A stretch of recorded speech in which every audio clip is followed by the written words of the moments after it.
Good afternoon, everyone, and welcome to this meeting of the Washington County Board of Education. We usually meet at 6 o'clock.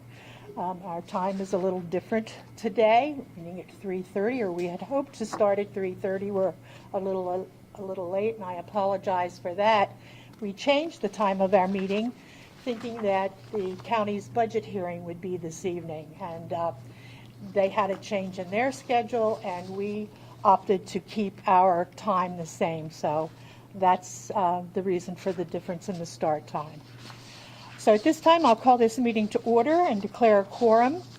We have all but one member present this afternoon. At this time, I would like to introduce with great pleasure two young ladies who will be leading us in the Pledge of Allegiance this afternoon.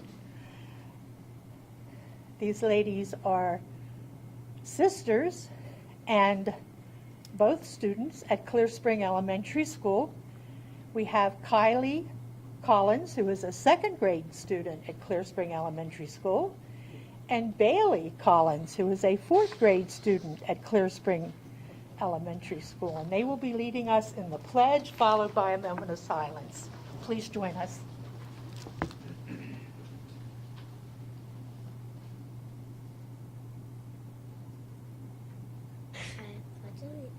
I pledge allegiance to the flag of the United States of America and to the republic for which it stands, one nation, under God, indivisible, with liberty and justice for all.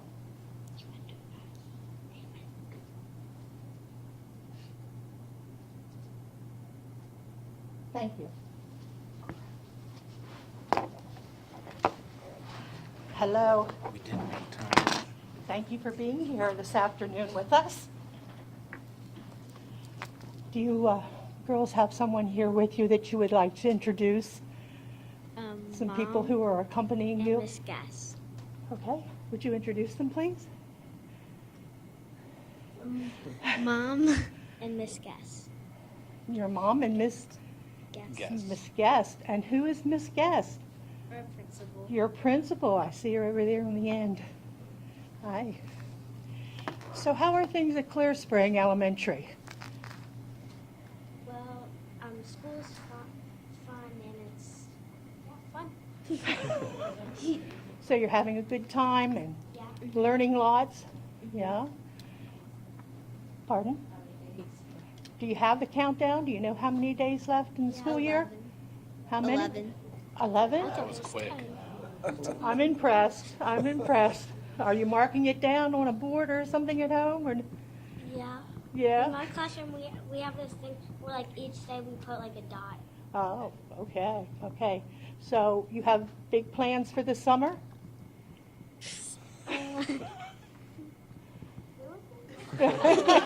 As they look to mom, The beach. some fun? Yeah. Oh. Fun and go to the beach? Great, great. Yeah, that's Well, before you go, I'd like to know what subjects you enjoy the most at Clear Spring Elementary. Social math. Math. Oh, that's wonderful. That's wonderful. Well, girls, thank you so much for coming this afternoon and for leading us in the pledge and the moment of silence. And those 11 days, I hope you enjoy every one of them, and I hope you learn a lot in those 11 days and that you have a wonderful summer. Okay, thank you so much.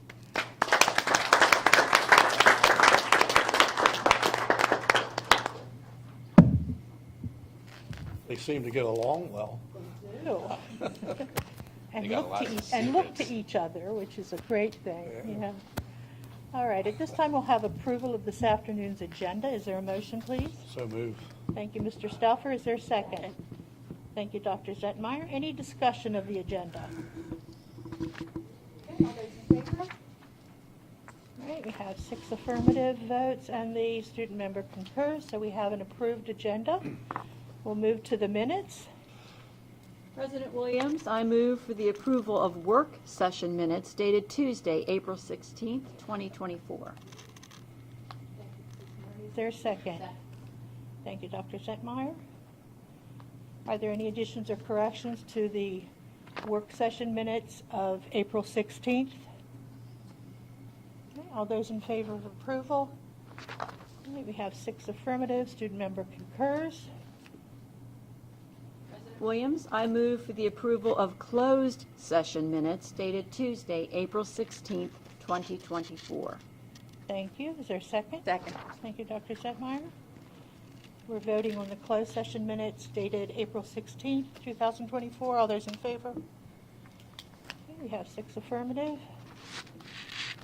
President Williams, I move for the approval of business meeting minutes dated Tuesday, April 16th, 2024.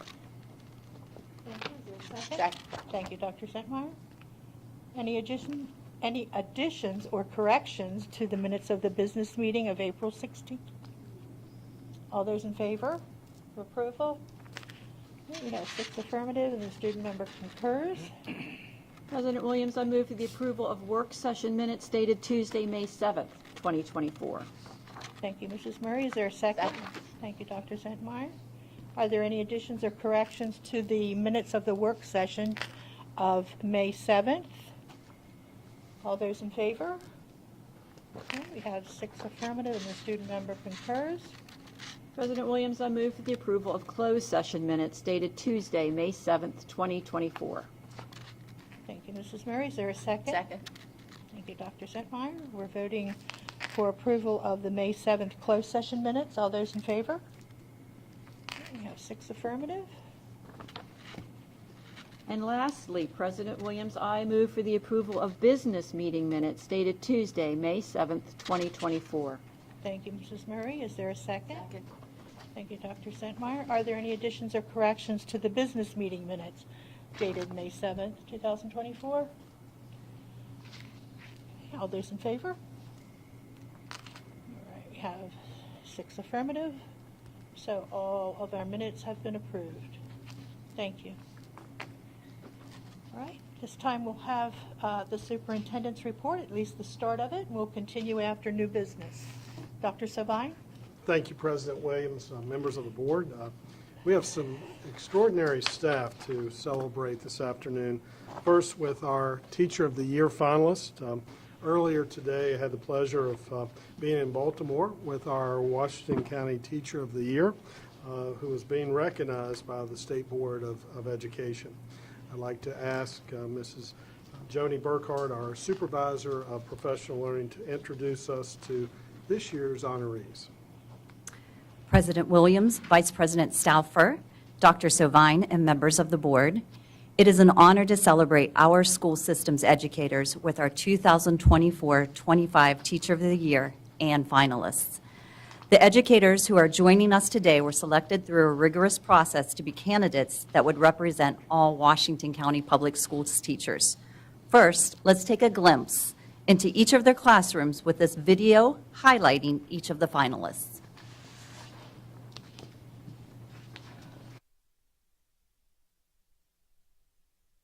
I have to instill a growth mindset in my students so that they know that there is always room for growth and improvement no matter who you are. I also work on a lot of collaboration opportunities within the classroom so that we can foster teamwork. I feel that education needs to be student-centered.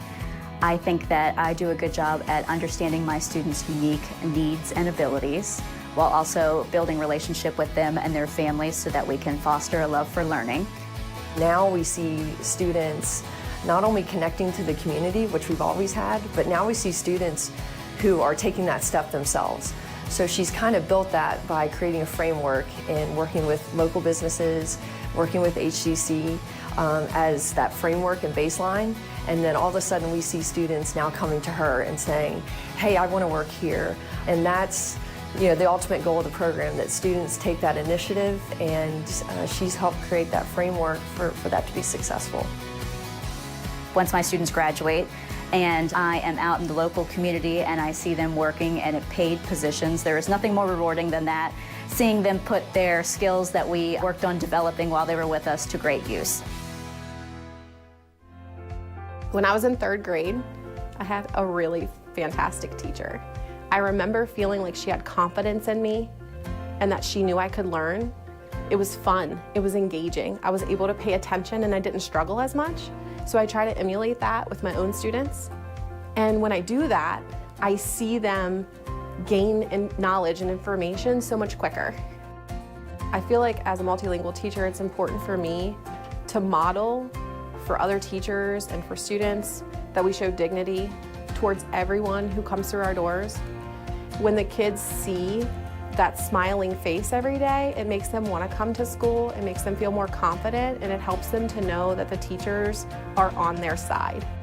She takes on many other roles besides just English language learner teacher. By co-teaching in classrooms and providing professional development, she helps our entire building and all of our instructors learn how to best scaffold and support students as they are learning English for the best chance at success as they continue through Washington County Public Schools. My message as a multilingual teacher is to remember to embrace diversity and take time to learn from one another.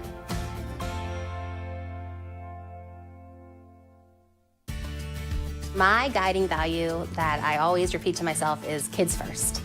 Anytime I need to make a decision in the classroom or at a staff meeting or on our leadership team, I always think to myself, are we putting kids first? My passion for teaching comes from my personal love of art and technology, which we are so fortunate to be able to infuse here. A few weeks ago, my second grade students were studying the Civil War. So in order to transfer that into technology, we used our sprites on CS First, and they were able to code that dialogue between the two generals. So it was a great way to transcend the classroom and to use something that we do in technology with our CKLA content. It's more a sense and an experience when you walk into a classroom. You can feel it when you walk in. It's a culture that she has created. Every interaction she has with students is purposeful. Every learning opportunity is purposeful, and you can feel that. I come to school every day because of the students. I'm passionate about my kids learning, and I'm passionate about teaching them everything I can every day. So if I keep in mind that kids first attitude, I know I'm doing the best thing, and that really is my drive and passion for school every day. One of my big guiding values as an educator is authenticity. I like to make sure that the experiences my students have in class are authentic and something that they're going to see in the real world.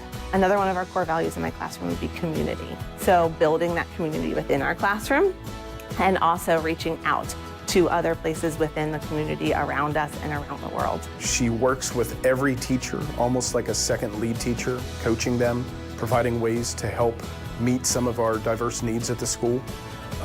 She really is an advocate for students who are twice exceptional and provides strategies to help teachers meet some of those needs.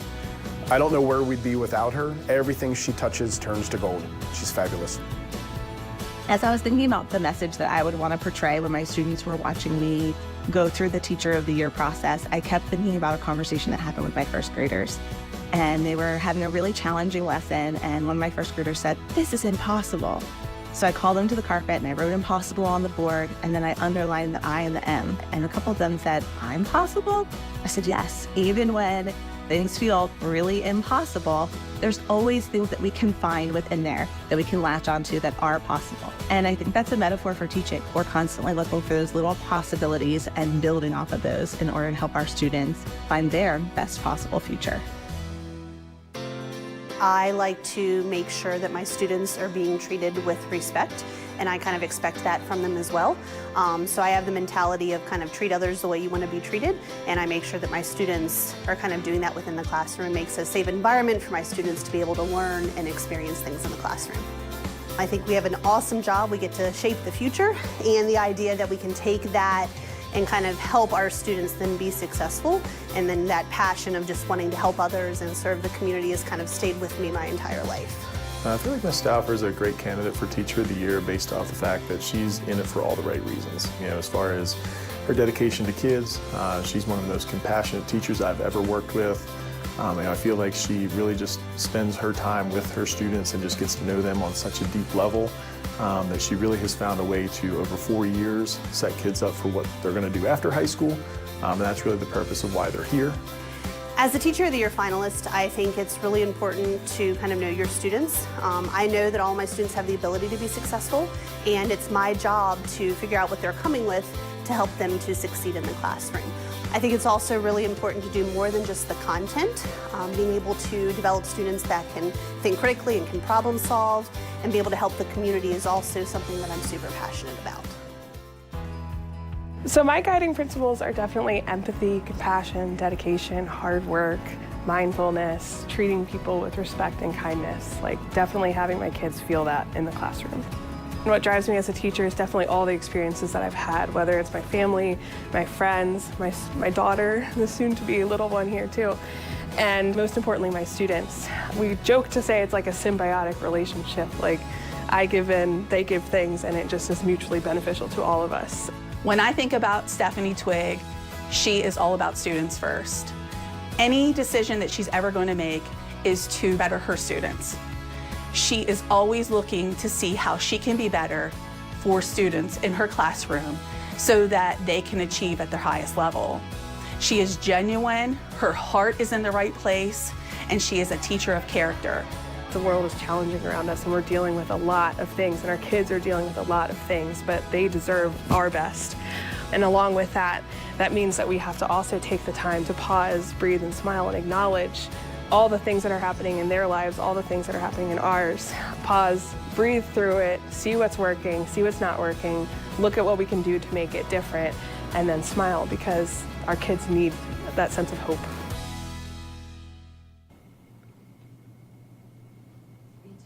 One of our finalists here with us tonight, or today, to receive their certificate and be recognized by the board.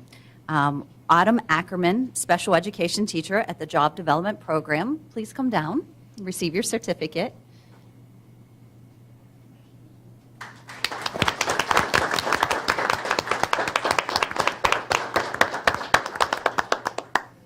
As a reminder, our other finalists, do we have another? So I just want to announce our other finalists. Hold still for 1 second there.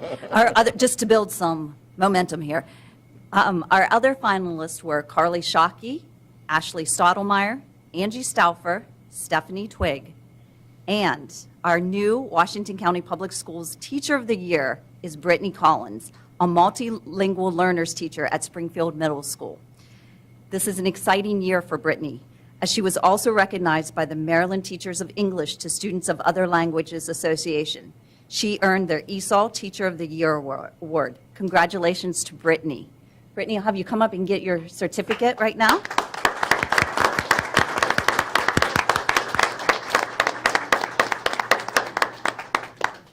And then we're going to invite her to sit here and share a few remarks as the 2024-25 Washington County Public Schools Teacher of the Year. Welcome, Brittany.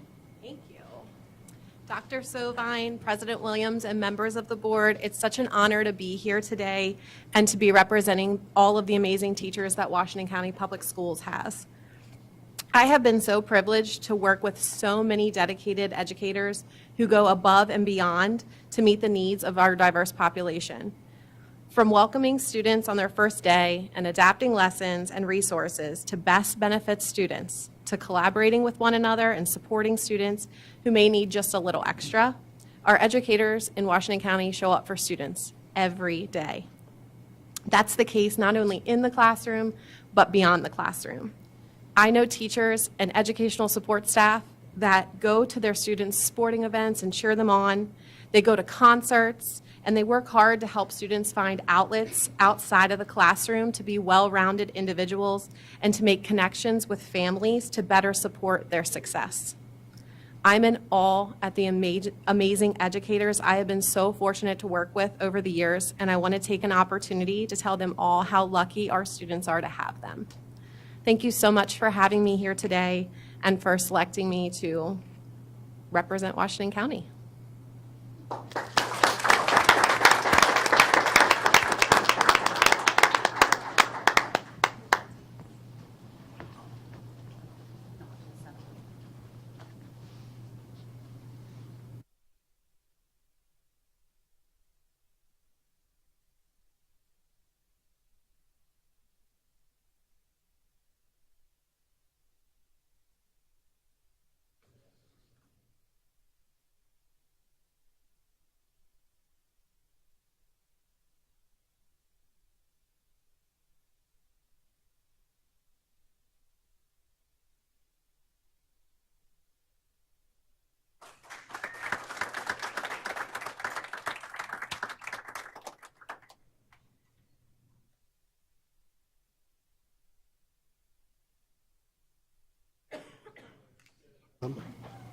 my appreciation to all of our finalists and to Mrs. Collins. It was an honor to join you in Baltimore today, and we have no doubt you're going to represent Washington County Public Schools exceedingly well in the upcoming state competition. Smithsburg High School is home to Maryland's Athletic Director of the Year. Ryan Myers was selected by his colleagues for this honor, and at this time I invite Eric Michael, our Supervisor of Athletics, Health, and Physical Education, to come forward and share some additional details regarding this award. Good afternoon, President Williams, Dr. Savine, members of the board. As Dr. Savine said, we're here today to recognize Ryan Myers, who was named the State Athletic Director of the Year for 2024.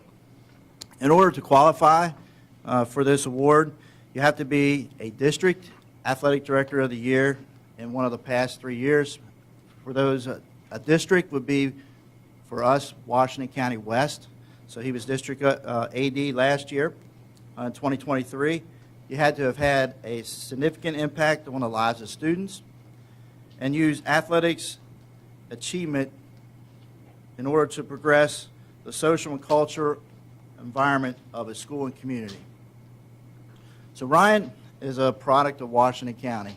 He grew up in Williamsport. He's the oldest of 7, 5 brothers and 1 sister.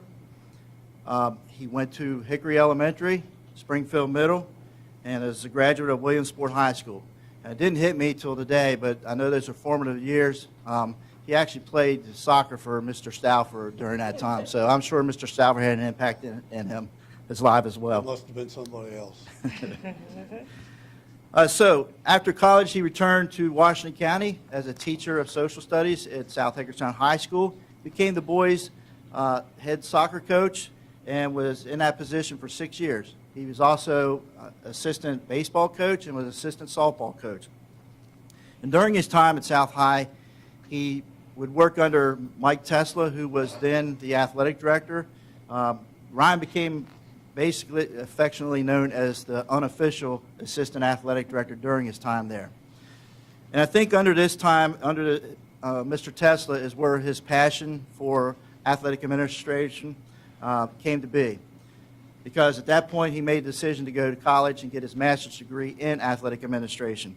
And when Mr. Tesla ultimately retired in 2016, Ryan was named athletic director of South Hagerstown High School, a position he held until 2018, where he transferred to Smithsburg High School as athletic director, where he's still at today. In addition to his responsibilities of scheduling games, buses, and the normal grind of an athletic director, Ryan likes to serve the student population with whatever capacity is needed to ensure that student athletes and coaches have the platform to compete and build upon that represents his school and the community. Most notably, some highlights of Ryan here in the district. Number one, he focuses on the holistic approach for his student athletes, mind and body. He emphasizes that. He does a lot of stuff with mental health with his student athletes. He has started a student athlete leadership council at Smithsburg. It's probably one of the largest in Washington County and most active. He's also works for Central Maryland Conference. That's our conference with Frederick County. He is part of the scheduling committee for the conference. He's very innovative. He's always bringing new technology to us that will help us athletic directors with our jobs. And then emergency game management, safety and security. He was instrumental in sort of developing that from the very first get-go in Washington County. And just to transition to the state level, his plans were noted across the state, and he's been utilized and asked to speak at other counties and at state areas with his game management plans. The transition with the state, as I said, Maryland State Athletic Director Association, or MSADA, he's a member of that association. He's also a council member. He's an at-large member for MSADA. For Maryland Public Secondary School Athletic Association, he was a member of the Sportsmanship Task Force. He currently serves as the 1A West Girls Soccer Region Director, the 1A West Boys Basketball Director. He is also serves on the Girls Soccer Committee and Boys Soccer or Boys Basketball State Committees. You can often hear him. He's the voice of a lot of state championships and becoming more and more involved in that. Most notably, he's done the soccer, field hockey, wrestling this winter. He was basketball. And actually, after he leaves here today, he's headed down to Stevenson University to do the lacrosse championships this evening. So, again, he's very involved. He's a leader in the field. And it is my distinct pleasure to introduce to you the Maryland State Athletic Director Association's 2024 Maryland Athletic Director, Mr. Ryan Myers.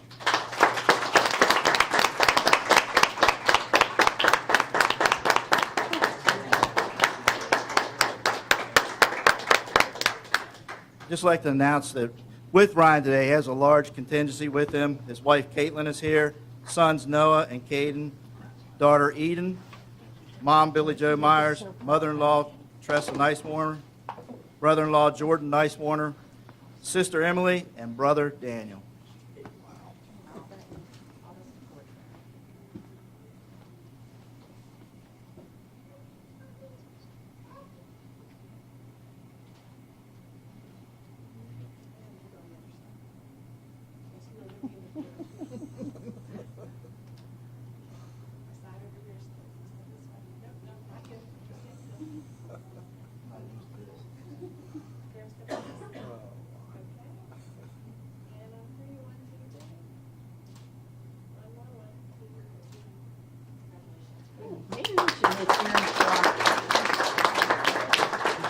Wonderful accomplishment.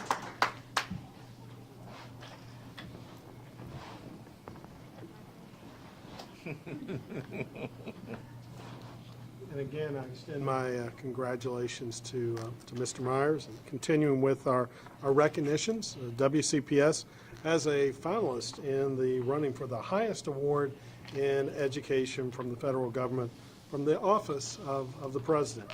I'll ask Amy Seiler, our Supervisor of Math and Science, to introduce our teacher who is up for this very special recognition. Thank you. Good afternoon, President Williams, Dr. Savine, members of the board. The Maryland State Department of Education announced 6 finalists for the 2024 Presidential Awards for Excellence in Mathematics and Science Teaching for grades kindergarten through 6th grade.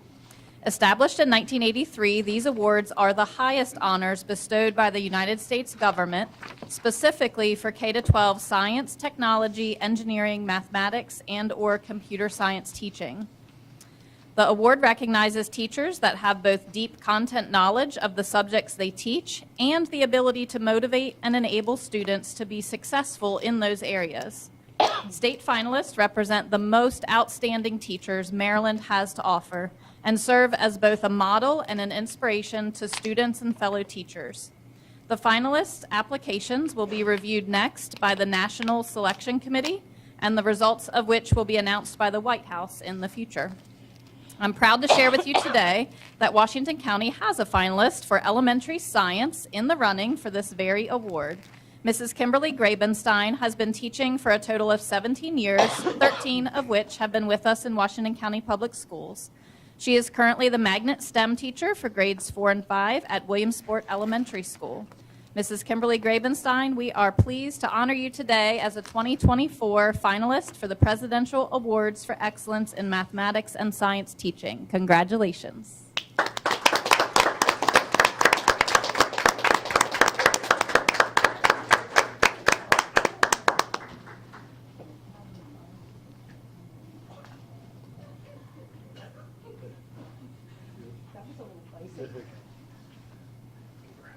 Congratulations.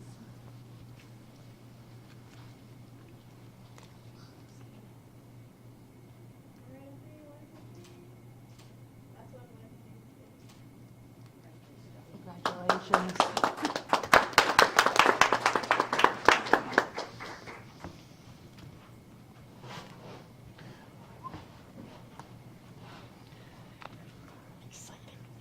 And President Williams, that concludes this portion of my report. I look forward to providing updates later on in the agenda.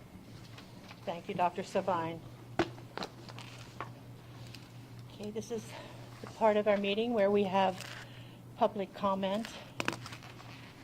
And before we begin, I'd like to read from Board Policy KD regarding public comment.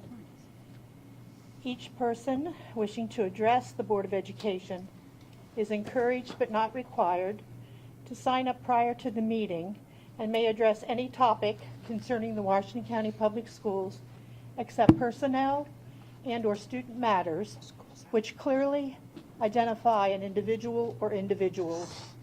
Individuals wishing to address the board who do not sign up prior to the start of the meeting will be required to sign the log located at the speaker's table for the purpose of the meeting's minutes. Each speaker may speak for up to 5 minutes. Mrs. Murray is our timekeeper. You want to go ahead and explain You have 30 how that seconds works? remaining. I will hold this up, and when your time is up, I will hold this up. Thank you, Mrs. Murray. This time I have Mr. James Davis as our first speaker. Is Mr. Davis here? No. Okay. Next I have Mrs. Carol Mowen. Mrs. Mowen?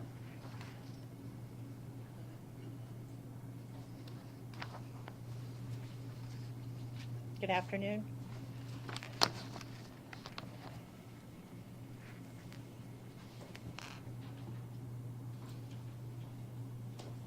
Good afternoon, President Williams, members of the board, and Dr. Savine.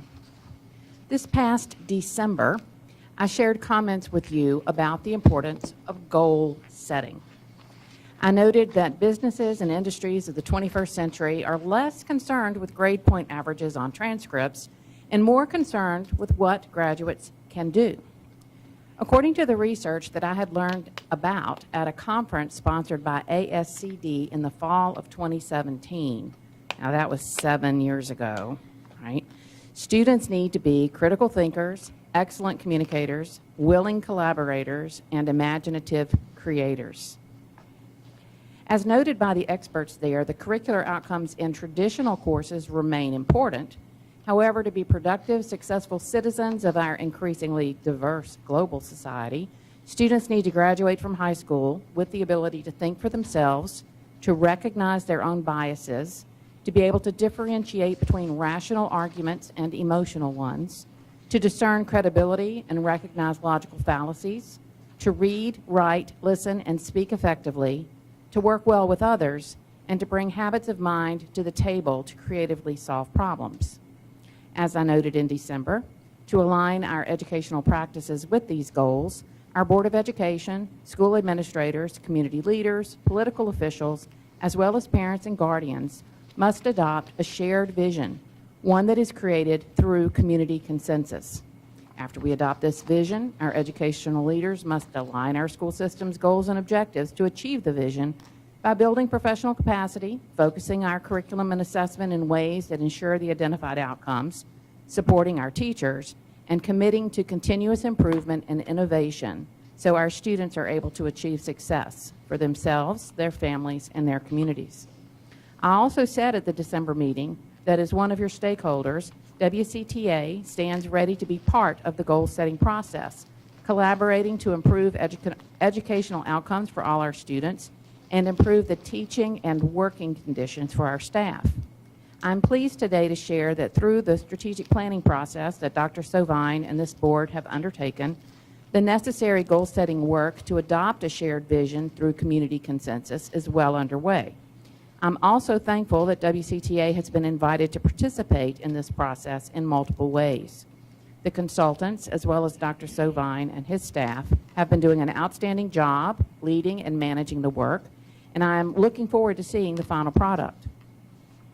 After the planning and discernment of the consultants and all the various people on all the teams and work groups that they have coordinated is done, I hope that each of you will support the resulting strategic plan so that it does not become a document that is posted and forgotten. I would be remiss if I did not include in these comments my disappointment in the decision earlier today of three of Washington County's 5 elected commissioners.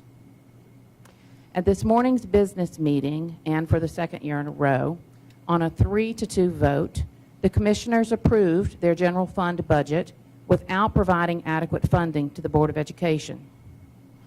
This decision puts further strain on our teachers and school system staff and will require you to make additional difficult decisions about what to fund and what to cut from the Board of Education's budget. So while the strategic plan process and outcomes offer us great promises for the futures of our students, the lack of funding support from county officials will continue to hinder our efforts. We teachers know that at the end of the day, it is our students who will suffer the most, despite all our efforts to do more with less. WCTA will continue to advocate for our students and our schools, and to that end, WCTA has plans to offer advocacy training in the coming year so that both the county commissioners and the Board of Education members can hear directly from more parents, students, teachers, and community stakeholders about how these decisions impact us every day. Thank you. Thank you, Mrs. Mallon. This is the time that we have board member response to public comment. If any of my colleagues wish to comment. All right, we'll move to old business. We have 2 items of old business this evening, or this afternoon. The first is the second reading of proposed changes to policy BIA, new board member orientation, and the rescission of administrative regulation, BIA-R, new board member orientation. Mrs. Ram? President Williams, Dr. Savine, members of the board. The Board of Education approved the first reading of proposed changes to policy BIA at the first reading and the first reading to rescind administrative regulation BIA-R at its public business meeting on April 16, 2024. The Policy Committee posted a notice on Board Docs on the school system's website to seek comments from the public on the proposed changes and rescission. The committee did not receive any comments. The committee is now recommending that the Board of Education approve the second reading of proposed changes to policy BIA and the second reading to rescind administrative regulation BIA-R. Thank you, Mrs. Ram. Is there a motion, please? Madam President, I move to approve the second reading of proposed changes to policy BIA entitled New Board Member Orientation and the second reading to rescind Administrative Regulation BIA-R entitled New Board Member Orientation. Thank you, Mrs. Walker. Is there a second? Second. Thank you, Mrs. Murray. Any questions or any discussion? All right, we'll move to the vote. We're voting to approve the second reading of proposed changes to policy BIA, new board member orientation, and the second reading to rescind the administrative regulation BIA-R entitled new board member orientation. All those in favor? All right, we have 6 affirmative and the student member concurs. The motion carries.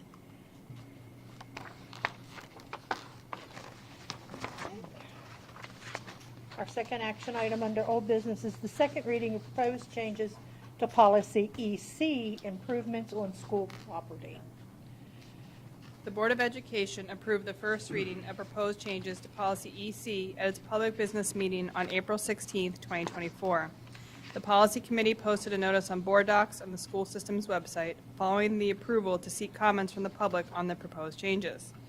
The committee received 1 comment, which was reviewed at its May 9, 2024 public work session.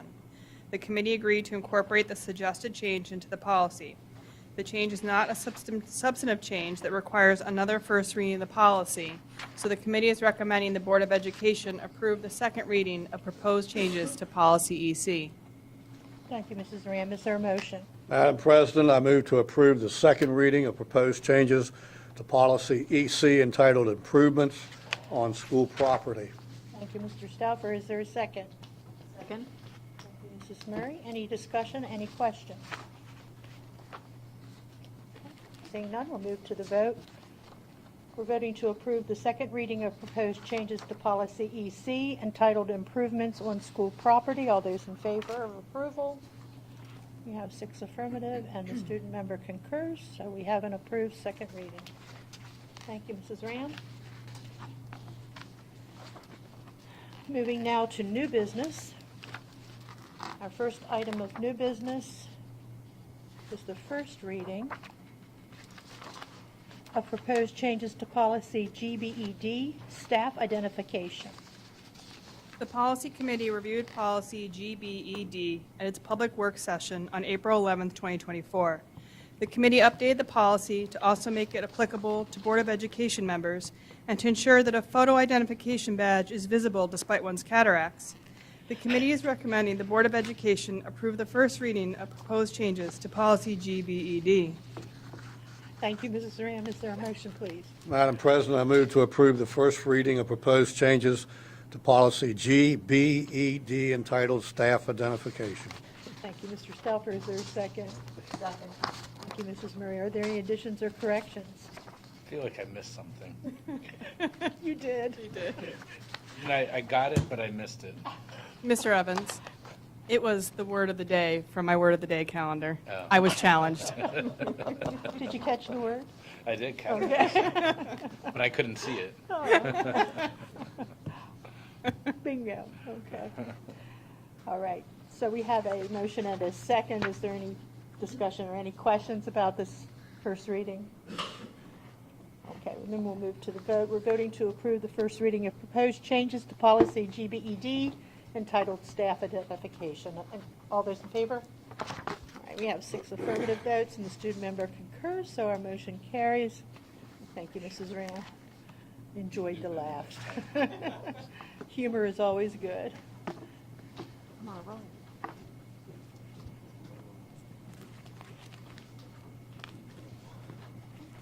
Our next item of new business is our consideration of the consent agenda, and we have Mr. Scott Bechtel, our supervisor of purchasing. Good afternoon, President Williams, members of the board, Dr. Sovine. Excuse me. Today I have 15 items for your review. These items were reviewed by our Purchasing Review Committee and are being recommended for approval, and staff is available if you have any additional questions. Thank you, Mr. Bechtel. Is there a motion, please? Madam President, I move to approve the awards, renewals, and procurements for diagnostic and interim student assessments renewal at a cost of $160,135. Unit price contract for nursing and special education service providers renewal to the vendors highlighted in the exhibit at the current market value rates. Milk to Dairy Made Dairy LLC at an approximate annual cost of $785,127.90.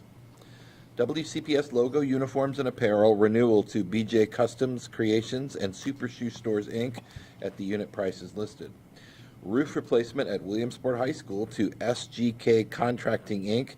at a cost of $2,941,890. An emergency generator at Clear Spring High School to Ebenezer Electric LLC at a cost of $1,422,111. Frontline software modules renewal to Frontline Education at a 3-year cost of $679,368.03. Basic Life and AD&D Long-Term Disability Supplemental Life and Supplemental AD&D Program Administration renewal to the standard at an approximately yearly cost of $1.3 million. Employee Assistance Program Administration renewal to Innova Employee Assistance at an approximate annual cost of $47,000. Canon Service Agreement renewal to Canon Solutions America, Inc. at a cost of $51,401.19. Employee Medical Prescription, Stop Loss, and Third-Party Administration Stop Loss renewal to Cigna at an approximate annual cost of $1,203,489.74.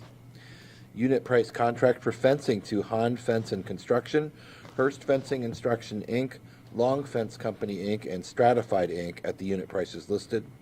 Teacher and administrative computer devices to CDWG at the unit prices listed. Interpreting services to the vendors highlighted in the exhibit at the unit prices listed.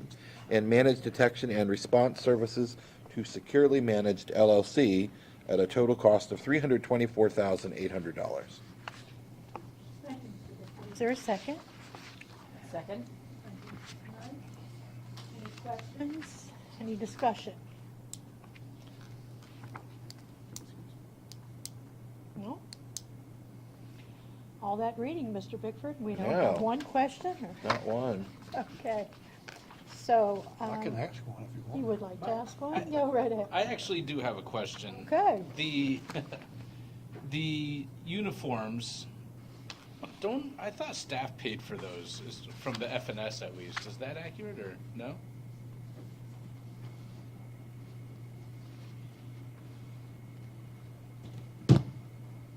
Specifically related to food and nutrition services, there are provisions within the negotiated agreement with support personnel that allow a dollar value per employee to procure those items in an approved local shop. Did you want to ask your question? No, I was good. Okay. Okay, so we are voting to approve the awards, renewals, and procurements as read by Mr. Bickford. So we have Mr. Bickford's motion, second by Mrs. Murray. All those in favor? All right, we have 6 affirmative, and the student member concurs. So we have an approved consent agenda. Thank you. Thank you both.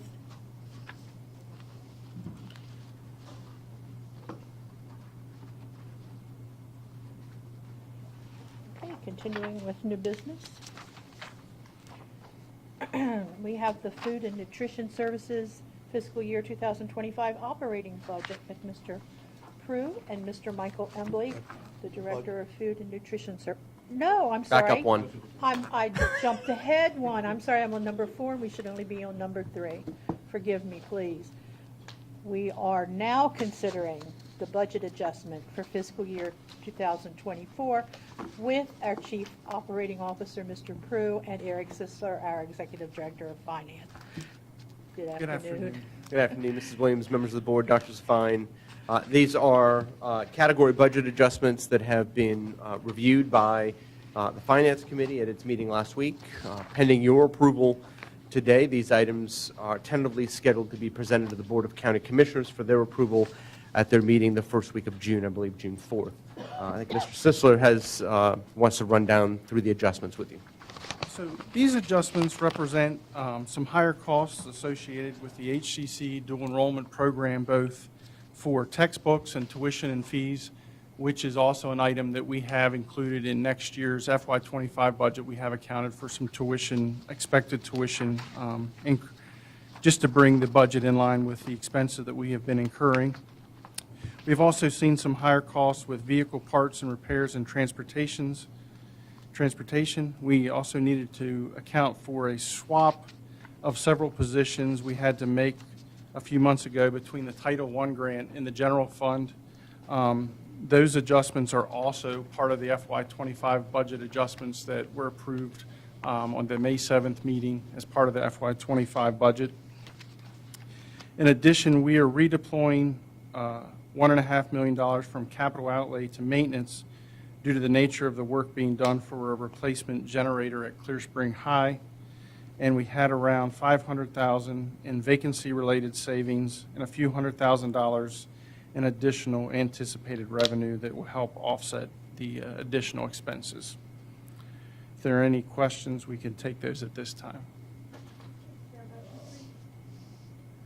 Madam President, I move to approve the proposed FY 2024 budget adjustments as presented. Thank you, Mr. Bickford. Is there a second? Second. Thank you, Mr. Stauffer. Now we can have questions or any discussion? No? We'll move to the vote. We're voting to approve the budget adjustments for fiscal year 2024 as proposed and presented. All those in favor? All right, we have 6 affirmative. Student member concurs. Thank you. Thank you. And now we will have Mr. Prue and Mr. Embley, our Director of Food and Nutrition Services, with the Food and Nutrition Services fiscal year 2025 operating budget. Thank you again, Mrs. Williams. I'm pleased to join Mr. Embley here to discuss the Food and Nutrition Services budget for FY25. I'd like to commend him and his team, the work that they do every day. I think you'll be pleasantly surprised with some of the metrics you'll see in terms of how participation has continued to climb coming out of the pandemic. And the work that he is doing and his team is doing are serving our students well. Despite our best efforts to replace equipment and spend down the fund balance, Financially, the department continues to do well. And that means we just really need to double down and do some additional replacements and renovations in different places to affect how our students interact with the food service department. I'll let Mr. Embley talk a little bit more about that. Thank you, Mr. Peru.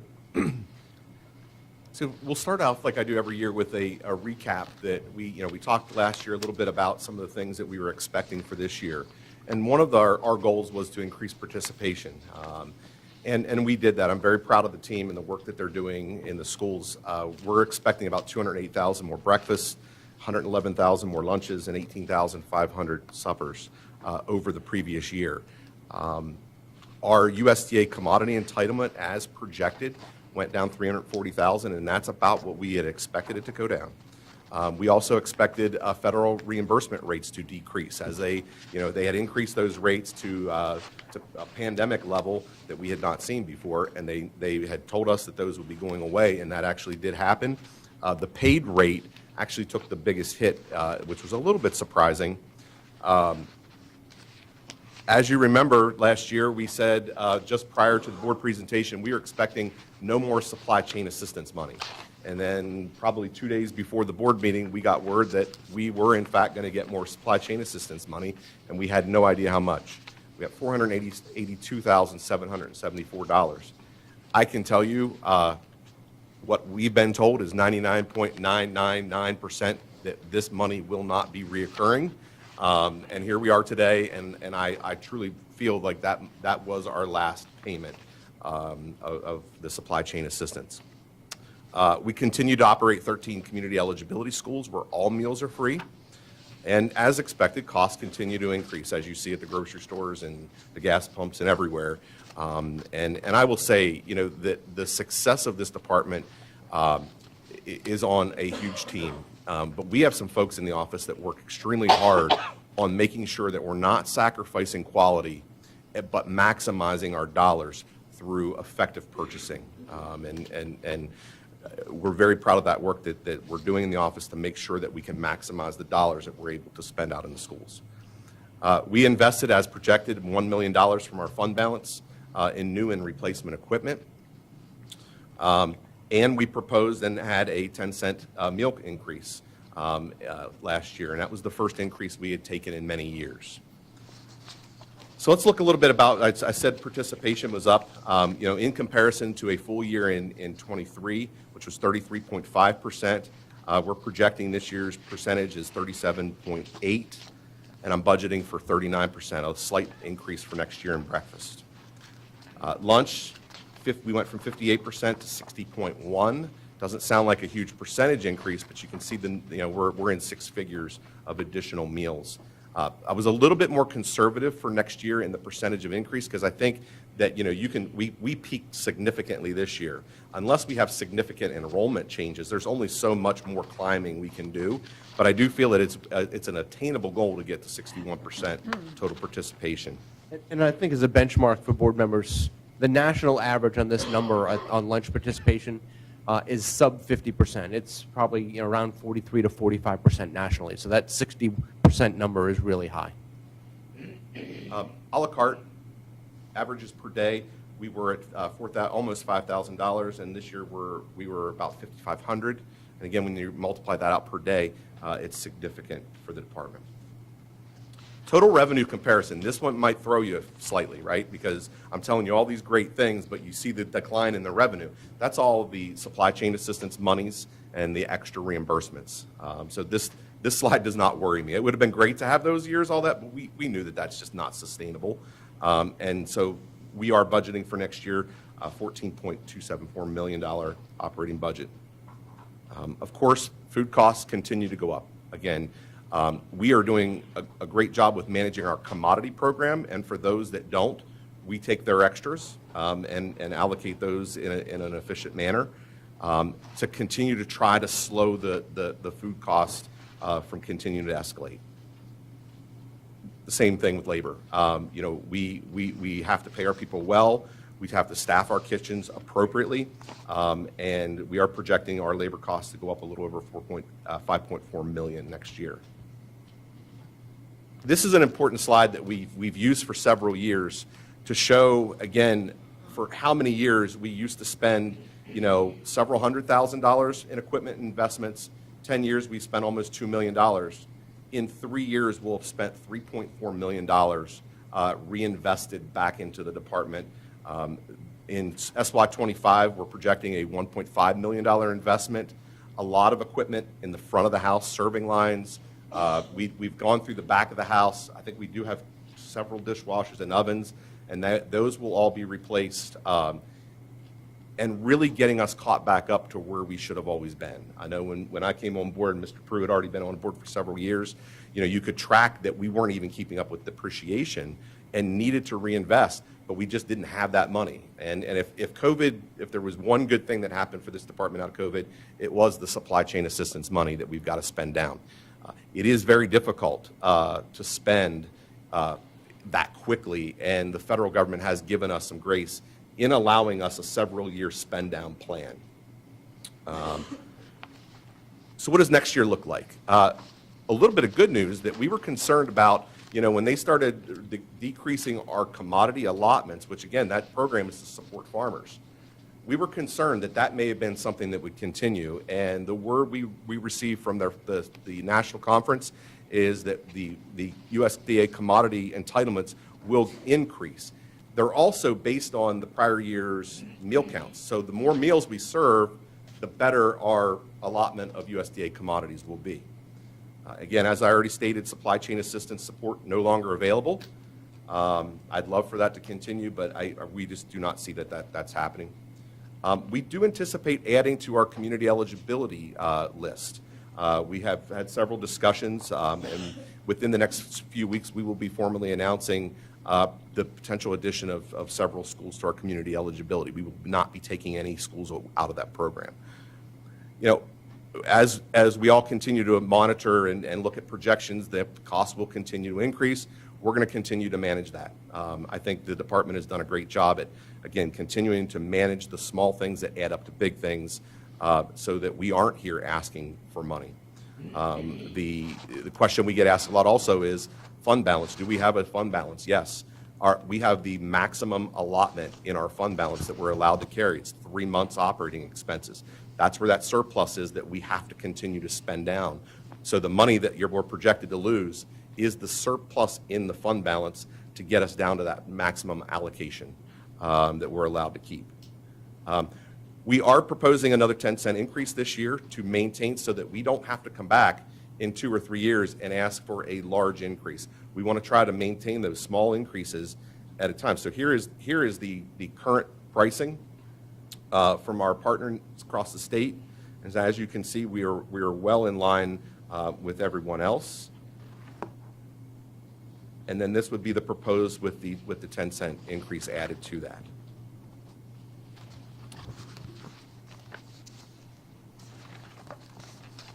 And with that, I'll open up for questions. And ultimately, we're here to ask for approval of the food nutrition budget for next year. Thank you, Mr. Embley. Is there a motion, please? Madam President, I move to approve the proposed FY 2025 Food and Nutrition Services operating budget. Thank you, Mr. Bickford. Is there a second? Second. Thank you, Mrs. Murray. Now we can have questions, discussion. When we went over this in the Finance Committee, I was intrigued by, and unless I missed it in the presentation, about we not only give breakfast, we not only give lunch, we give suppers. Would you like to comment on that? Yeah, we have a lot of our schools have the ability, if you're 50% or more free and reduced percentage, we can offer our after-school supper program. And we also have community partners like the Boys and Girls Club, Girls Inc., several community partners, YMCA programs that offer that. And we've continued that when a school hits that threshold to make sure that we're marketing to the schools to let them know that that program is available. Hence, I believe we're continuing to grow that program and why we were up about almost 19,000 meals this year in that program. I didn't know that before the committee. I just have one comment. I have it on good authority that Springfield Middle has some great a la carte choices. I was just told that yesterday. So, Good news. thank you. Anything else? Okay. Then we will move to the vote. We're voting on Mr. Bickford's motion.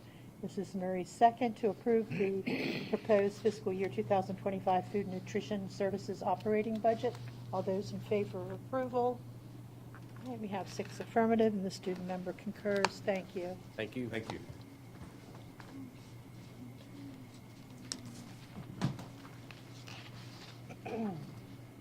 Okay, our next item of new business is the state fiscal year 2025 local application for federal funds, and we have Dr. Melissa Brunson, our Director of Special Education, presenting. Good afternoon, Dr. Brunson.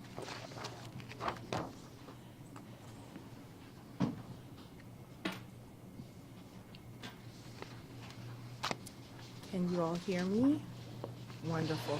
Greetings, President Williams, members of the board, and Dr. Savine. I present to you the special education local application for federal funds, which also includes our staffing plan. This is an annual grant application for funding of special education services for students within our district. The funding I am presenting today will support staffing, parentally placed private school students, business support, discretionary monies to support professional learning, trainings, family engagement, provided to students with individualized educational programs, and extended individualized family service plans.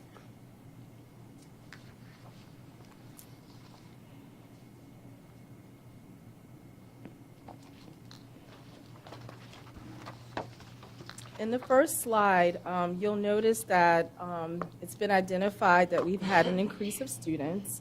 So based on our projected enrollment of students, we noted a 176 increase in the number of students found eligible for special education services compared to FY24.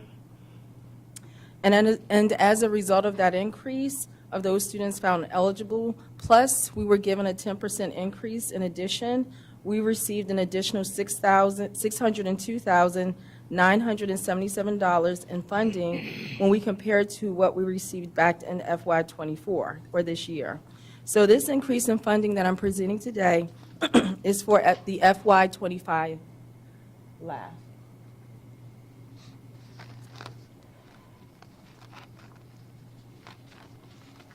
So the first slide presents the amount that we were given for FY25, and the slides following that is basically sharing with you the final allocations and also previous allocations over time.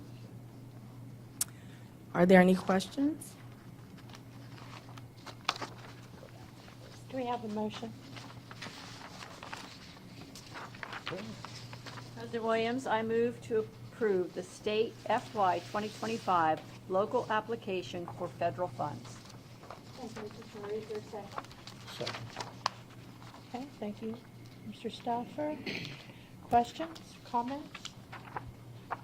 I find it interesting that the acronym is LAF, and an application with 160-plus pages, I think, is anything but a laugh, Dr. Brunson. So thank you for your efforts that went into the writing of this grant application. I'm sure it was a lot of time and thought, so thank you for that. Okay, board members, we're voting to approve the state fiscal year 2025 local application for federal funds. All those in favor? All right, we have 6 affirmative, and the student member concurs. So we have an approved application. Laugh. Thank you, Dr. Williams. Thank you, board, and thank you, Dr. Savine.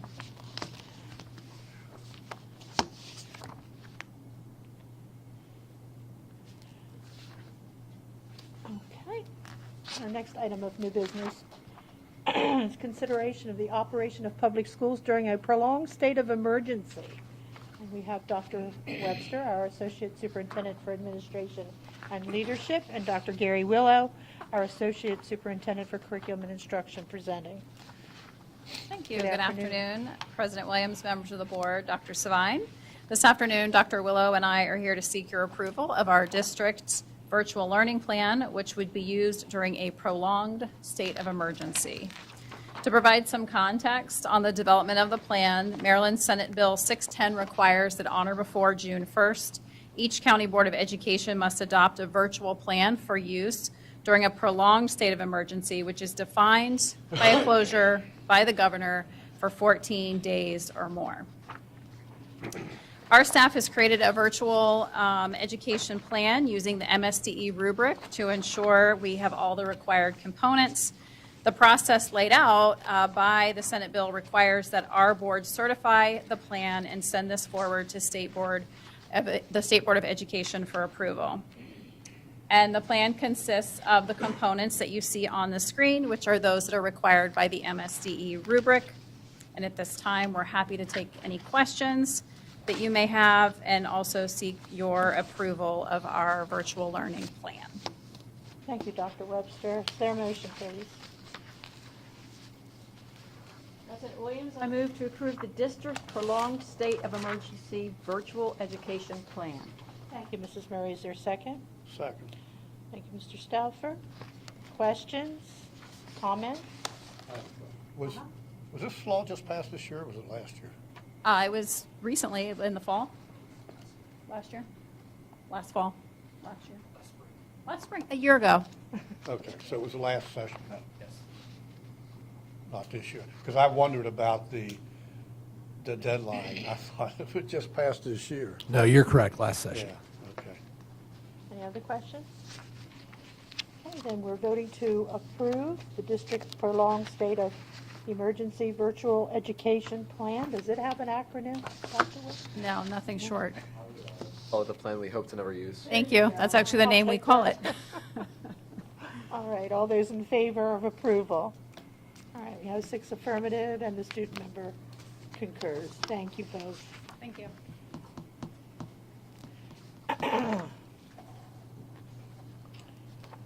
Okay, our final item of new business is the consideration of a memorandum of understanding,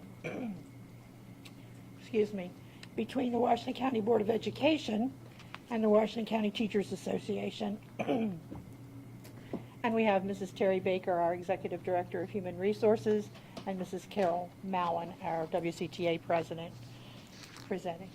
Good afternoon, Mrs. Williams, Dr. Savine, and members of the board. I'm so happy to be here with Ms. Mowen, Carol. We've worked diligently to get this MOU in place, and we thank you for all that you've done. We're here today, staff is here to request board approval of the proposed memorandum of understanding to meet the requirement of the blueprint for Maryland's future regarding teacher salary increases by June 30th, 2024. Thank you, Mrs. Baker. Is there a motion, please? Madam President, move to approve the memorandum of understanding between the Washington County Board of Education and the Washington County Teachers Association, Inc., to meet the requirement of the blueprint for Maryland's future regarding teacher salary increases by June 30th, 2024. Thank you, Mr. Stauffer. Is there a second? Second. Thank you, Mr. Bickford. Any questions? Any discussion? Okay, we'll move to the vote. We're voting to approve the MOU between the Washington County Board of Education and the Washington County Teachers Association, Inc., to meet the requirements of the blueprint for Maryland's future regarding teacher salary increases by June 30th, 2024. All those in favor? Okay, we have 6 affirmative. Mr. Snyder, I don't think you vote on this, but thank you anyway for affirming. Appreciate that. Thank you. Thank you both. All right, and now we're ready to have the remainder of the superintendent's report with Dr. Savine. Thank you, President Williams, members of the board. We continue to work closely with our stakeholders on the development of the district-wide strategic plan. We are certainly appreciative of the time that's been given by our staff, our business community members, and other partners who are a part of this initiative. Right now, we're in the process of determining a set of priority areas or goals in which we will primarily focus on over the next 5 years. And from those, we will determine how we will reach those goals and how we will measure our progress. I look forward to sharing a more formal update with the board and our community at the next scheduled work session on June the 4th. Also, just mention, it's hard to believe it, but we have 11 school days left in this academic year. I just want to encourage our students, staff, and families to keep up their hard work and finish the year strong. I'm looking forward to participating in the graduation ceremonies across our community, along with our board members. Our early college students recently received their certificates from Hagerstown Community College just last week. And later this week, on Thursday, May the 23rd, students from the Boyd J. Michael III Technical High School will have their ceremony to mark the completion of their program.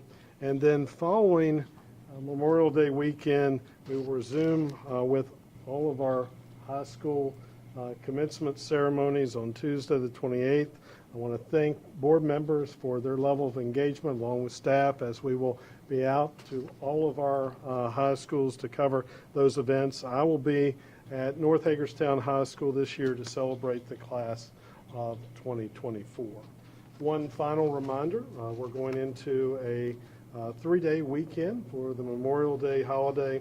All schools and offices will be closed on Monday, May the 27th. Washington County Public Schools is forever grateful to the members of our armed forces who made the ultimate sacrifice in defending the freedoms we enjoy in this country. President Williams, members of the board, that concludes my update. Thank you, Dr. Savine. Okay, we have personnel action next with Dr. Webster. Dr. Webster. Good afternoon again, President Williams, members of the board, Dr. Savine. As discussed earlier during closed session, there are several personnel actions for your review. At this time, I ask for your approval of this evening's staff changes.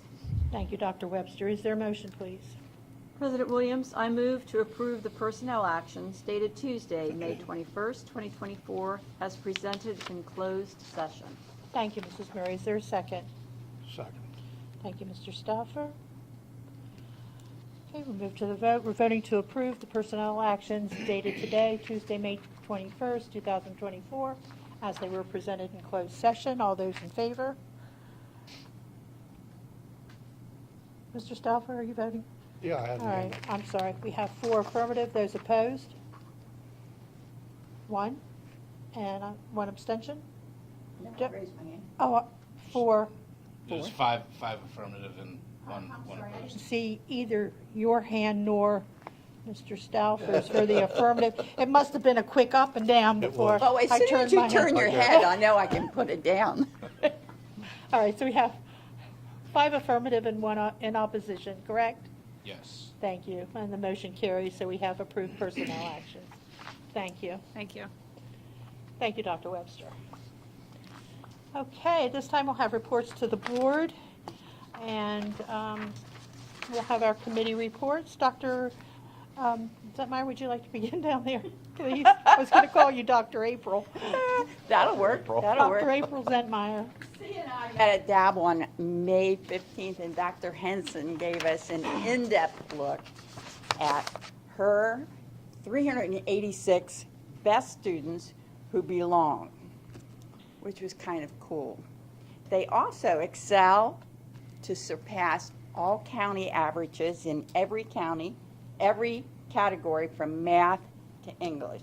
And if you've never gone to their art show, don't miss it again. It's fabulous.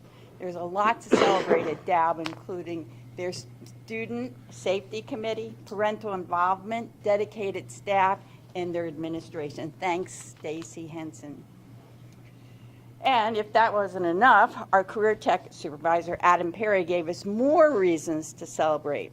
That man does not stop thinking ever on how to improve programs for our students. No surprise, our Grow Your Own Reading apprenticeships are working. At the end of the year, they still want to teach here. Yay for us and yay for them. they're adding an electronic health record certification was on the horizon, as well as a mechatronics lab, which is the only upside I see to dark warehouses. But by the year 2029, there will be 20,000 new jobs in this area. And that's just for Amazon. HVAC is a go at North, and Tech is updating the cosmetology lab, and there will be an added nail specialist completer in Evening High School. And finally, we had a sneak peek at the virtual learning plan presented by Dr. Webster tonight, a plan that we hope to never use. And our next meeting is June 3rd here at CES. Thank you, Dr. Santmeyer. I bet when you said last year, can you give a more in-depth report, you were not expecting all that.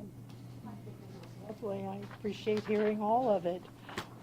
I'm excited about so much of that, the programs going in. And I didn't even know that word before. Really? Sounds like a transformer. Okay, we'll skip over facilities because Mr. Gessert isn't here, and we'll go right to Finance Committee. Mr. Stauffer. I'm sorry, Mr. Bickford. Sorry. No problem. Yes, we met, we discussed, we had the food and nutrition budget presented to us, which was very helpful. Also, we looked through the budget transfers that were approved tonight, and we heard about a plan to, basically with what to do with Chromebooks at the end of their life, and possibly donating them to seniors who want them. So, or it's one more way to recycle old devices. So it's an interesting meeting. And we have not set our next meeting yet. All right, thank you, Mr. Bickford. Mrs. Murray, Human Resources.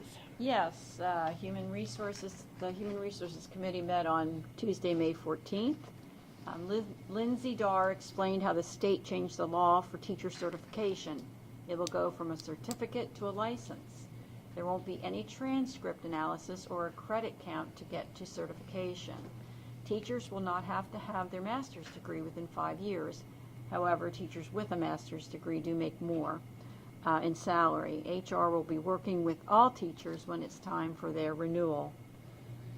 60 teachers have been hired to date. Voluntary postings closed on May 15th, and so now external applications will be interviewed for the remaining positions. Sandy Hammond said there were currently 75 ESP, educational support personnel, openings. In the administrators and supervisors update from Regina Keller, there are 19.5 openings, including 1 psychologist, 3 board-certified behavior analysts, 1 half-time orientation mobility person who would have to have a state license to work with visually impaired students. They are continuing to hire community school managers, and we currently have a good number of substitute teachers. In the benefits wellness update, Kathleen Boyer told us that open enrollment ends May 23rd. And there have been no changes in the plan, however, we might see a small increase. She is currently working on some new wellness incentives for next year. Jeff Prue reported that the employee clinic has had a few minor setbacks with code inspections, but should hopefully be open to employees in July. Clinic staff will look for opportunities to give information to employees during summer professional development. Tim Haynes continues to look for opportunities to recruit staff. He has attended job fairs at various college campuses and they have also held some here for ESPs. Word-of-mouth recruitment is being encouraged to current staff. Reach out to friends, tell them about your job, tell them what you like and its many benefits. Encourage them to apply. And finally, Dr. Webster told us about HubSpot, which helps us know what prospective employees are interested in. And when that position opens up, HR can reach out to them and have them apply. Our next meeting is scheduled for Tuesday, September 10th. Thank you for that very comprehensive and informative report, Mrs. Murray. Now, Mr. Stauffer, Okay. Policy Review and Development. I'm going to give the shortest report. Every time you hear us vote on a first or second reading of a policy, that shows what we do in policy committee, so that's that. Our meeting, next meeting was scheduled for June the 5th, but I'm going to be out of town that day, and so it looks like, and I'll send out an official email, it's going to be June 3rd at 9:30 a.m. I understand that's, according to what I received, when everybody pretty much would be available to attend. Thank you very much, Mr. Stauffer. Okay, we'll move to miscellaneous business, and as always, we have a list of future agenda items, and we have 13 items on that list, and I'm not going to read all of them in the interest of time. I would like to make you aware of what's coming up on June 4th, because that will be our next time together. We will have the Board of Education's fiscal year 2025 general fund operating budget. We'll have a work session, and also during that work session, this is a 2-hour work session, we'll have an update on the 2024 educational facilities master plan. We'll also be updated on the strategic plan during that work session, and as well as digging into discipline. So that's what's coming up at our next meeting on June 4th.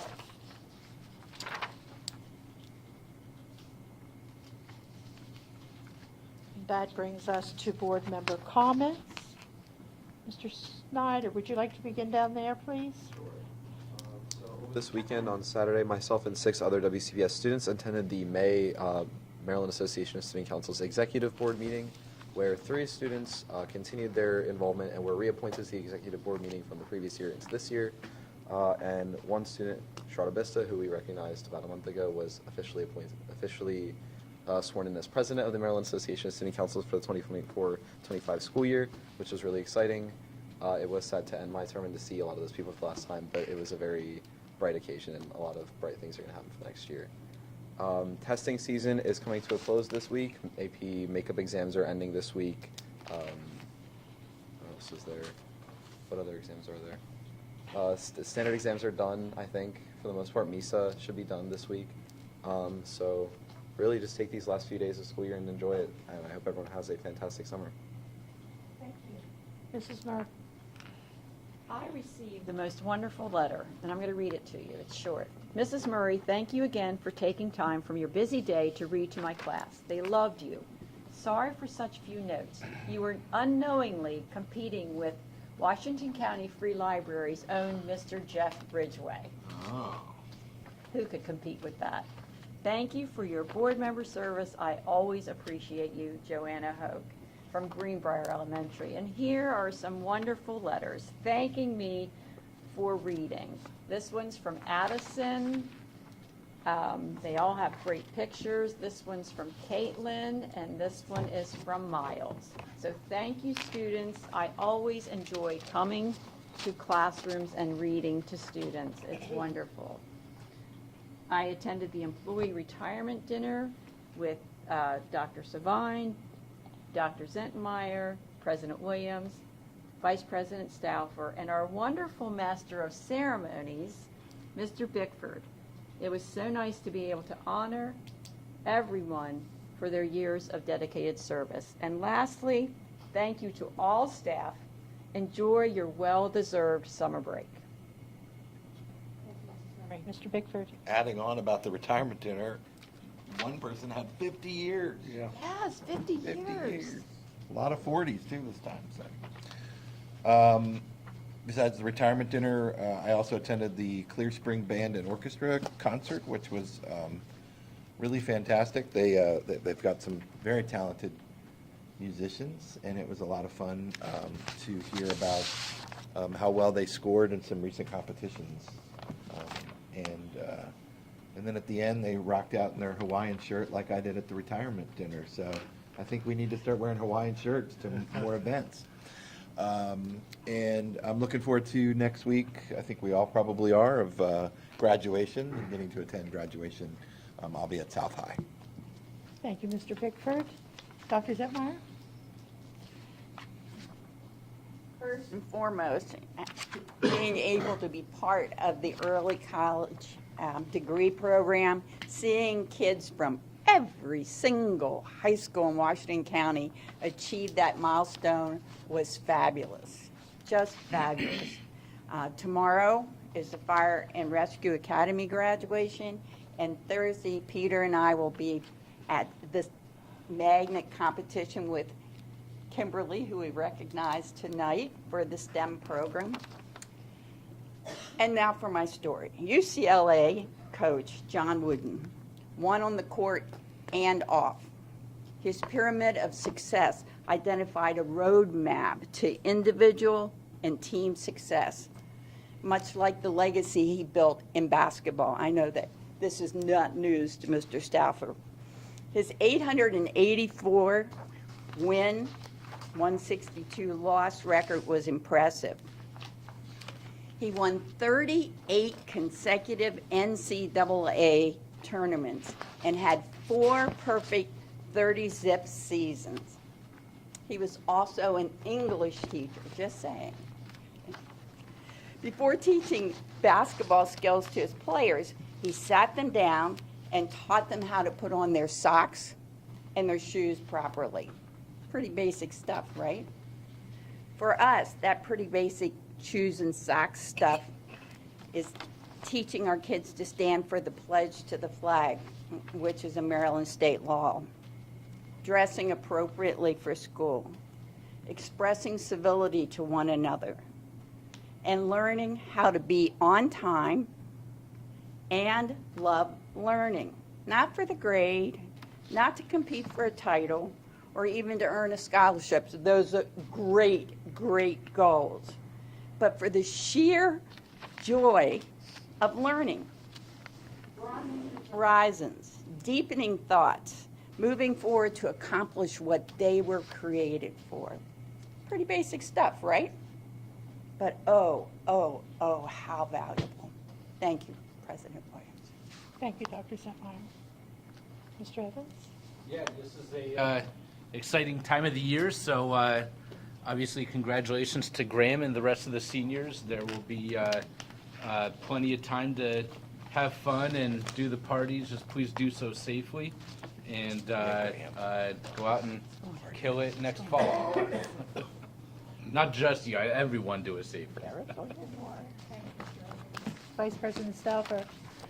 Okay. Had the chance to the opportunity, I guess I should say, to attend several things. I attended the 5th grade principal citizenship awards, which were at North High, and it was very nice to see all those students from all the elementary classes in the county receiving their awards. Attended the retirement dinner for all employees and along with the other board members that Mr. Bixford already has mentioned. Attended the Clear Spring Orchestra and Band concert. The director had sent the board an invitation and so forth, so went up to hear him, and I was quite impressed with the sound that the band had. I'm not much on an orchestra. I mean, I don't take away from them, but I can't judge orchestras. But I was in the band for 4 years in high school, and I was impressed because they don't have the instrumentation for all the parts, first, second, and third parts. And what a sound they had. Also, along with Dr. Zentmeyer, attended the early college degree ceremony. Thursday night, I will be at the Tech High graduation, and I will be at Boonesboro on the 28th. And Memorial Day is coming up, and I'd just like to make a reminder to everybody, remember the real reason for Memorial Day. It's to all the men and women in all the wars who gave all, and especially to the men that I knew and served with in Vietnam who didn't make it back. Thank you. Thank you, Mr. Stauffer. I, too, was at Clear Spring High School for their band and orchestra concert, so I'd like to thank Mrs. Heiser for inviting me to attend, and for Principal Milady for the fine hospitality shown there. I was able to see the king and queen of the band crowned. That was a tradition, a longstanding tradition at Clear Spring High School, and also the presentation of the senior award. So that was a nice evening. While there, President Barr, the county commissioners, was there. He had a granddaughter who was one of the musicians, and I also had the pleasure of seeing one of our retired employees, Chris South, who was there also. He had a daughter, or granddaughter. Sorry, his granddaughter was a musician who was performing in the concert. So it was great to see those two gentlemen. I attended the retirement dinner at Cortland Mansion, and a 50-year employee was mentioned. I had the wonderful experience of having worked with Becky Vance. Becky's given name is Marion, but she goes by Becky. And Becky is one talented and dedicated lady to have served 50 years in service for the students of Washington County Public Schools and their family.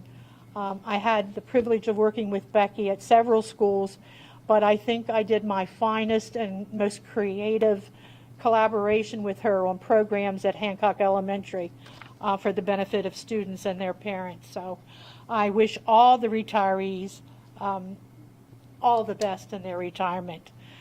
I spent 2 days, 3 hours each of those days here in this auditorium as a member of the strategic planning design team. And I can only say that it was a wonderful experience.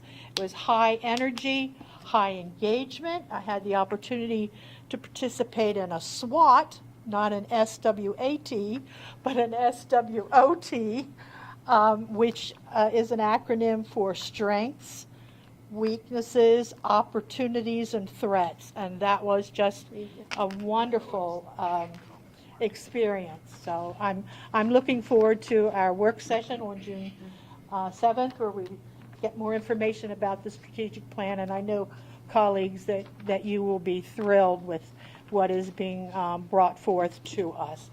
Dr. Zettmeyer, I too am a judge Thursday evening.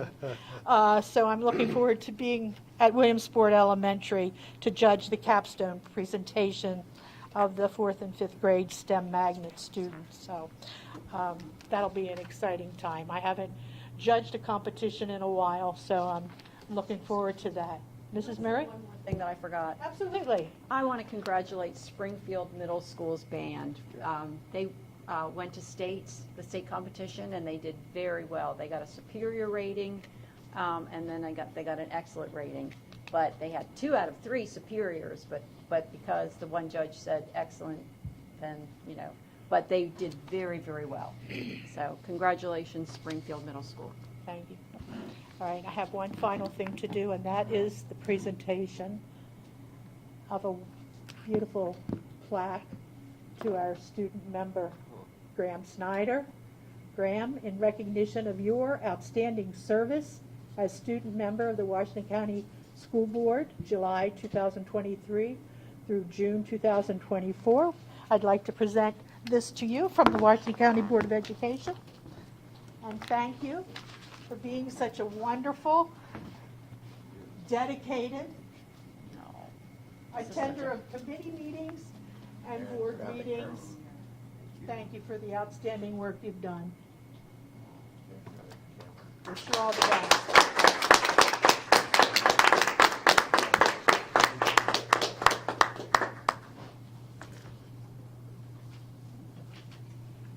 And before we adjourn, Dr. Savine, do you have any final words? Yes, thank you, President Williams. I have one final item.